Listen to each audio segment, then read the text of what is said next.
There are so many parts to this video. This version with King Arthur the First and King Arthur the Second is discussed in a video that I've put on Sun and Moon. But this video sort of covers a bit of that, except this one obviously here is much more in depth. And bits of the video they're talking about here, which is, as I said, on Sun and Moon. Oh, I've missed it now. Where are you? There it is. So obviously that is an artifact, and this is saying this is King Arthur's, and it's in silver. So this would be made for somebody who is very privileged, and so this one is talking about the two King Arthurs, which this video talks a bit about, but I thought I'd put it in because these people are saying that our history has been rewritten. It is a Richard D. Hall's video. On my other video I said, you know, he laughed at me when I said I was a F-L-A-T-T-I-E. He also deals in conspiracy. I would have thought that as people would have laughed at him, that he wouldn't do that to me. And we were in quite a lot of emails at that time, because in Hungerford there was a massacre years ago in the 80s, Michael Ryan, but it was very similar to a case he was looking at. So he was asking me lots of questions.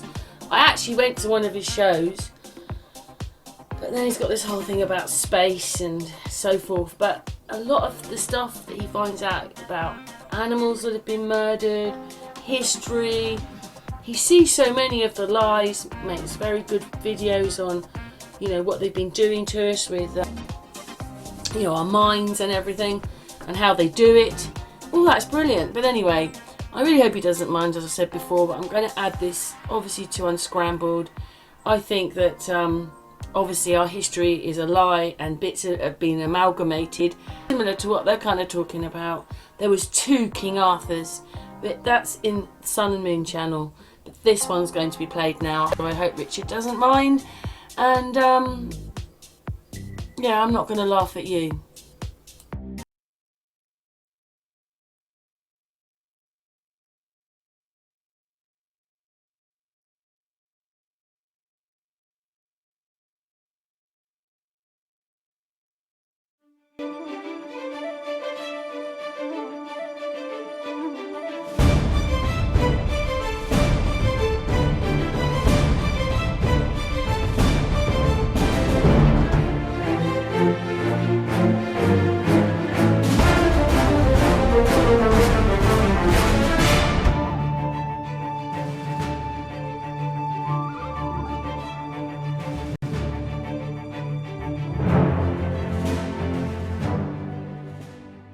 Alan Wilson and Baron Blackett have been researching ancient British history since 1976 and have so far published 9 books. They seek out the oldest sources and go where the evidence takes them. Ancient manuscripts, stone carvings, paintings, church records, maps, place names, ancient poems and archaeological finds are their bread and butter. Their conclusions and discoveries from over 30 years of detailed research have not been well received in some quarters. Their discoveries include the burial sites of King Arthur I and King Arthur II, a dynasty of 80 British kings, not to mention the alleged resting place of the Ark of the Covenant and the Holy Cross. In this series of programmes I will be presenting Wilson and Blackett's evidence for these potentially earth-changing discoveries. This evidence is in later programmes. I will also be describing the struggle they have endured over the last 30 years, including multiple murder attempts and media smear campaigns. I will be exposing the deep-rooted corruption in academia and publicly funded bodies which Wilson and Blackett have meticulously documented over the years. It's not easy to pinpoint exactly who is behind the attempts to discredit them.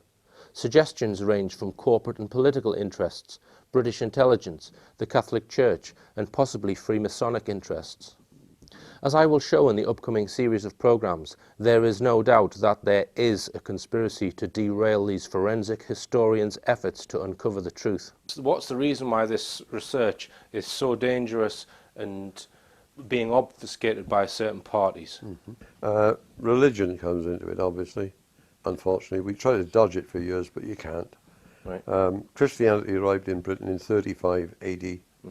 The crucifixion apparently took place in 33 AD. This is well attested. Nennius records it. He died. He's a great historian in 822. Gildas says it. He died in the 6th century. The Cardinal Baronius was the great Catholic Church historian of the early 16th century, and Cardinal Alford, the real name is Griffiths. They both said it, and it's accepted by the Catholic Church. But they don't say it very often. They don't say it very loudly. But Christianity began in Britain. Holy Family arrived in Western Britain. These are the subject of Poussin paintings that are such a mystery. Basically, my collaboration began in 1976 when I was very young. Alan's been with our family since I was in infancy, and it's only from 76 the research developed and mushroomed. King Craddock and his family went to Rome in 51 AD. His sister Claudia married Aulus, the hugely important Roman, and she was put on trial for being a heretic because she's a Christian. She wouldn't believe in Jupiter and so on. Rufus, who was the son of this guy, he marries Urgine, the daughter of King Craddock. And again, you've got problems with heresies and that. And the house of Rufus became the first Christian church in Rome. He appears in the Bible. They had 4 daughters, all of whom were martyred later. And you have a fairly solid foundation for Christianity, starting in Britain, being taken to Rome. Having said that, I've become almost, in more recent years, the role of a minder as much as a collaborator. Well, obviously, your research has proved that there were 2 King Arthurs and that there were a dynasty of 80 Welsh kings. Yes. Now British kings. Sorry, British kings. Yeah. There weren't any Wales. Now that also is upsetting possibly to the monarchy, that research. Yes, it could be. Just explain why. Well, Iestyn ap Gwragedd dies, was deposed in 1091. He allegedly had 14 sons and several daughters. The Welsh gentry, then sons of the lesser ones, all, as in England, kept their pedigrees and their genealogies. And I don't think the British public is generally aware of the huge mass of manuscript evidence that's available in this way. So there are many people around today who can, and some of them do, claim their descent from Iestyn. Actually, the last king was a descendant of his. Morgan was killed in 1300 AD. Which goes back to Arthur II. And they all go back to Arthur II, who dies in 579. Right. Arthur II is son of King Moerig or Maurice. He is a 6th generation direct descendant of Arthur I, who is Arthur who invaded Europe. His father is a son of Magnus Maximus by Magnus's first wife, Cynric, not his second wife. And he is the only son of Crispus Nobilis Flavius Caesar. Well, Crispus is the eldest son of Constantine the Great.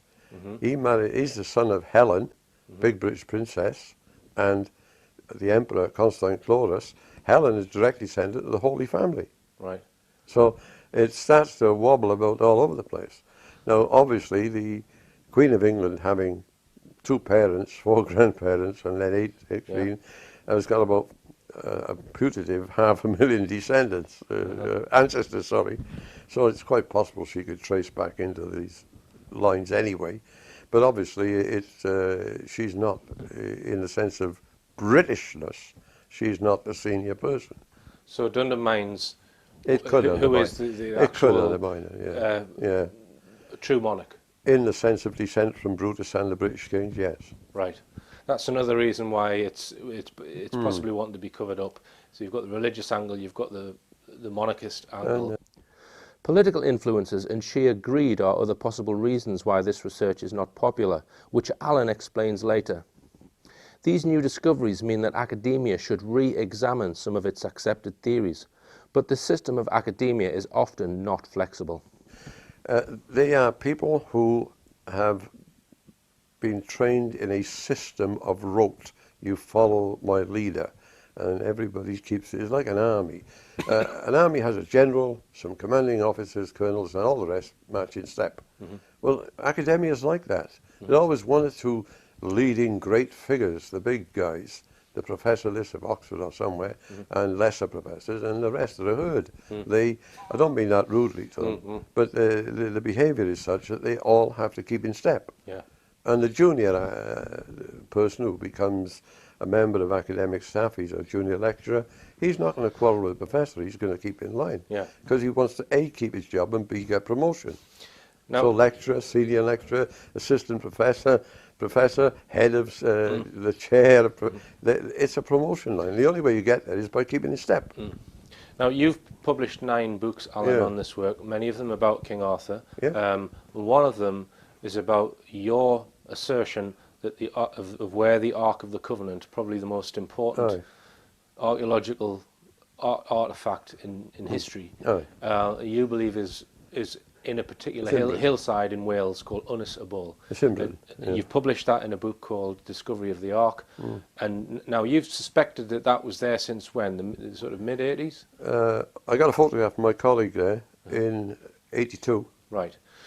Now, but you've not actually published this in a book until what year? The sort of A couple of years ago, 2005. Right. Six. I'm at a village called Ynys y Bwll in South Wales, and behind me is a hill on top of which is a man-made mound. The hill is, I'm not sure if this is the correct pronunciation, Twin y Glog, and according to Alan Wilson, the Ark of the Covenant is buried inside the man-made part of this hill behind me. So this is another reason potentially why your work is perhaps, or there's been smear campaigns against you, because they want you and Barham out of the picture, possibly because they don't want you to be the ones that are going to find this extremely important artifact. That I'm only a small part of this conspiracy. Right. All the evidence and interviews I have gathered in making this programme will be handed to the police on the day this show is aired. What might the motives be for what seems to be a deliberate attack? Corporate interest has been linked. Corporate interests, particularly more recently, we've had Alan Hassel up there with his Polestar machine. He's ill now. He's about This 70 is years the old. alleged discovery of the Ark of the Covenant. And other very valuable sites. His Polestar machine is the only one in the UK who has a Polestar machine. He's an expert at that. He's in London. He's one of our London contacts. Spoken to him. He is of the opinion, and many others, it's corporate interests. If me and Alan are rubbed out, get me first, and then Alan's a piece of cake. I've been told that. Because The you are point effectively is, protecting they Alan. could then go and excavate, dig up these vast sites of non-ferrous metals. Okay. So that could be one huge motivation. Huge motivation. You think to get rid of it's you and Alan. These could be almost parallel with the South African gold mine in a different intrinsic way. Doubt. Intrinsic way. Now, if me and Alan are around, God knows what we'll see. Yeah. We want to get us pushed under the carpet so they could perceive. I mean, for a start, you would become 50% owners of the find. We become by law, and you would be, you would be hailed as probably two of the greatest historical researchers, that there are, if that thing is there and if it is dug up. So, yeah, I can see a motive perhaps to get you out of the picture so that someone else can then come and dig it up. This is just one of dozens of criminal acts against Alan Wilson and Baron Blackett, which I will outline in next week's show. I asked Alan about possible political interests, which may have had an effect in the past. Julian Hodge set up a Bank of Wales. He's a man who started off as an accountant with the British Railways, and he had certainly a murky, seemingly murky start in life. He was well into the business of people buying cars on hire purchase, and before you knew it, he had large garages and hire purchase, and he became a rich and wealthy man, and he set up the Bank of Wales. He recruited as directors James Callaghan, from MP for Cardiff South, who successively was Home Secretary, Foreign Secretary, Chancellor and Prime Minister. He also recruited MP for Cardiff West, George Thomas, Secretary of State for Wales and Speaker of the House of Commons. They were his directors with him on the Bank of Wales. As I say, a strange reputation. They moved the Bank of Wales to Jersey, and the story is that South Africa, whereas Britain was worried about currency going out of Britain, they weren't worried about it coming in. And South African companies were pumping money into the bank in Jersey, and they was bringing it in then to Britain. Virgin Territory, they found new companies in the Virgin Territory. And one of the things that Callaghan and Hodge and Thomas did was to buy up open cast coal mining companies and set them up. Now here you've got the miners fighting for their existence under Thatcher. She's going to close them all down. 54 pits in, deep pits in Wales, one of whom was in North Wales, right? The most of them were profitable, right? And they're supposed to be supporting the miners, and at the same time they're setting up Crouchbourne mining, Ryan open cast coal mining, another open cast coal mining. They're all it is. That's all set to do open cast instead of deep. But a plan did come into the Western Mail one day, it got printed by mistake I would think, of an open cast coal pit 25 miles long successively and a mile wide and 300 metres deep. Because that's the only way to get the 7,000 million tonne of coal out of the Random Drift. You can't do it that way. So you think some of these big companies, open cast coal companies... Well, Callaghan and Thomas were into them. Right. Now, they then recruited Nicholas Edwards, who in the Thatcher government was Secretary of State for Wales, as a director. Right. And Nicholas Edwards decided it would be a good idea if they put £500 million to revitalise the valleys, spearheaded by Orion International Open Cast Coal, of which he was a director. Right. Now, Nicholas Edwards is Secretary of State of Wales, an MP, and he's a director of this company. And as Secretary of State, he's going to give a company that he's an executive director of £500 million quid. Right. So we wrote to Thatcher, I did. I said, look at So this you wrote to Margaret Thatcher? I did. So I got a reply from a flunky. So I wrote back and I said, Mr. Thatcher, I didn't write to you, flunky, I wrote to you. What are you going to do about it? I got a reply from a different flunky. So I wrote a third time. I said, look, I'm writing you for the third time about this guy Edwards, you know. What are you going to do about it? And Nicholas Edwards resigned. Bang. So he resigned then? Aye. Now the other thing is, Callaghan and Thomas and Hodge bought land at Lantricid. Useless land, not much, no good.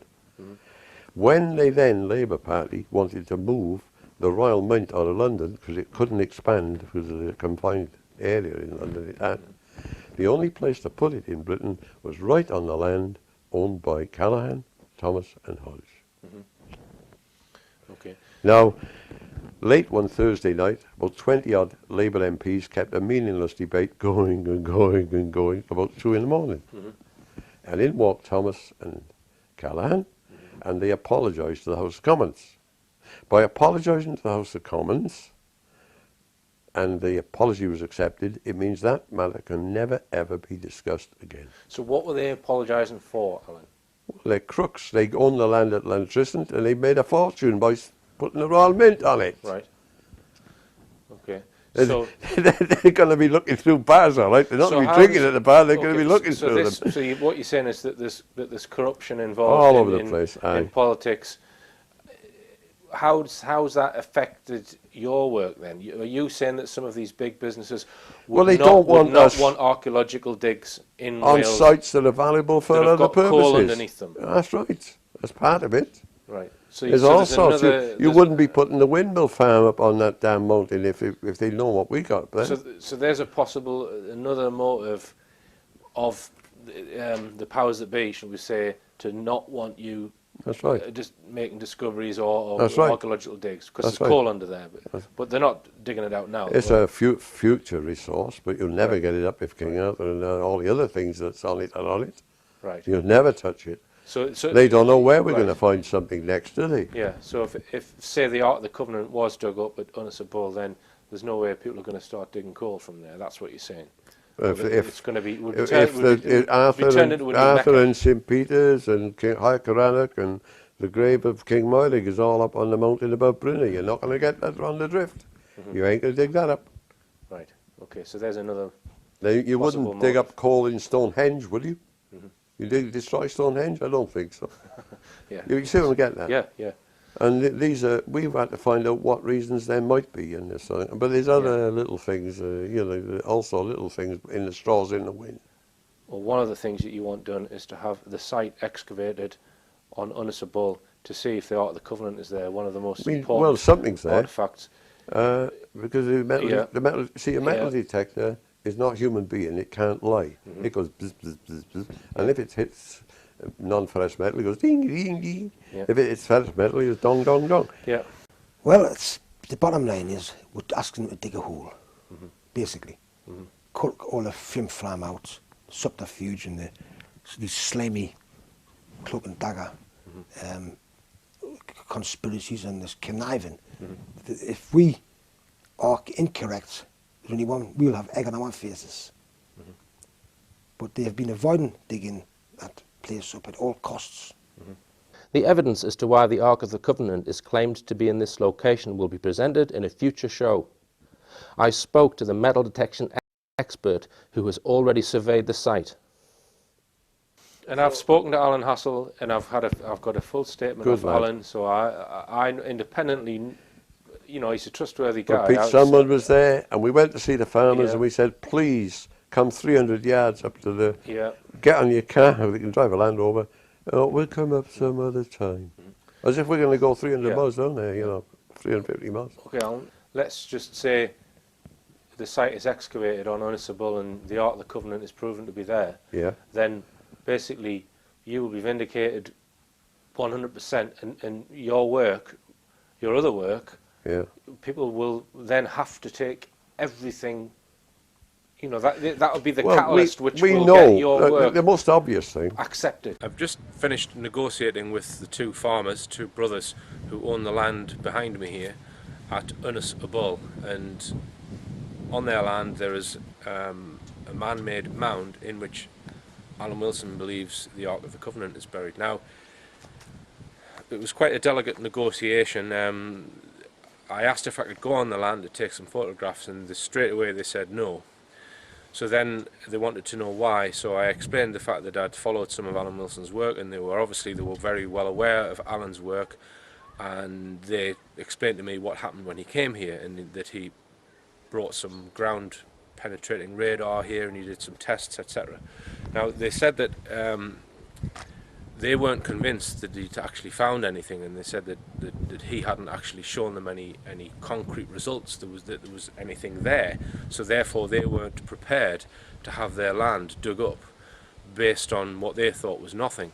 But they then did say that having said that, they didn't go up there and see what he was doing. They didn't show much interest. So I've persuaded them to at least have an independent person come on the land and do another test, and if they do find something there and they can demonstrate it to them, that they would possibly then consider having the land excavated to see if there is indeed anything there. And in the very, if that's what it is, if it is a conspiracy and there was this incendiary device, they very nearly succeeded in the summer of 2011, Barham. So, you know, it's really, it's absolutely heinous, heinous criminal deed. I will mention that. We looked at McNeil was very well given hospitality, free accommodation for 3 years. Whether he thought it was an incendiary device or a listening device or a banana skin, he had no business going into my bedroom and planting it under the bed. Yes, yes. He was it was treachery. Yeah. At best, he's an imbecile who's treacherous. That's the best scenario, I think, you know. Okay. That's the best. Now, the imbecility factor, human imbecility factor, is what these MI5 rely on most weaknesses. You know, I don't claim to dupe people into doing X, Y, and Z. So they give them a false motive. Yeah, a false motive and a combination of other things, including monies. Yeah. By the way, and get looked after. They get the pull strings to get them accommodation and all sorts of skullduggery goes on. The point is, I can't be bluffed by them. I can't be fooled by them. I can't be manipulated by them. So it doesn't matter about the Ark. You get the cross first if you want. Yeah. Okay. Well. Or get King Arthur if you want. Yeah. And we found the treasure site. Yeah. Anglo-Saxon Chronicle. And they, the British, gathered together all the treasures of Britain and buried them in one place, and no man has seen them since. Oh, yeah? But I'm very loyal, which is becoming an unfashionable quality in this generation, loyalty and old school values. I've been down to the site where you and Alan, well, Alan says he knows the Ark of the Covenant is buried at Unscrambled. The other thing that I discussed with them, I asked them if they knew about the significance of the Ark of the Covenant, and I don't think they understood the full significance of it, but I did discuss with them the fact that this could bring hundreds, well, tens of thousands of jobs to South Wales. It would become almost like a new Mecca. It's not just a treasure, coins or something like that. It's something of global significance. And when I said that to him, he obviously has been told that by Alan, but I don't think he fully believed it. I don't think they've really fully understood the magnitude of what could be in this hill, if Alan Wilson is correct. So at least I've persuaded them to have a second opinion of someone who can do some metal detection, and so I'm now going to try and seek that out and get back to them and see if we can come back here and do some tests on this hill. All right, Alan. Well, thanks very much for your time, and You're welcome. hopefully this interview is going to do some good. And let's just hope we can get some excavation done on any one of these sites. My wish, I'm old guy, 79. We do wish, we've seen these valleys, we've seen the state they're in. There's 30,000 jobs here for the people who are destitute. And that is really one hell of a thing that needs to be done. All right, thanks, Alan.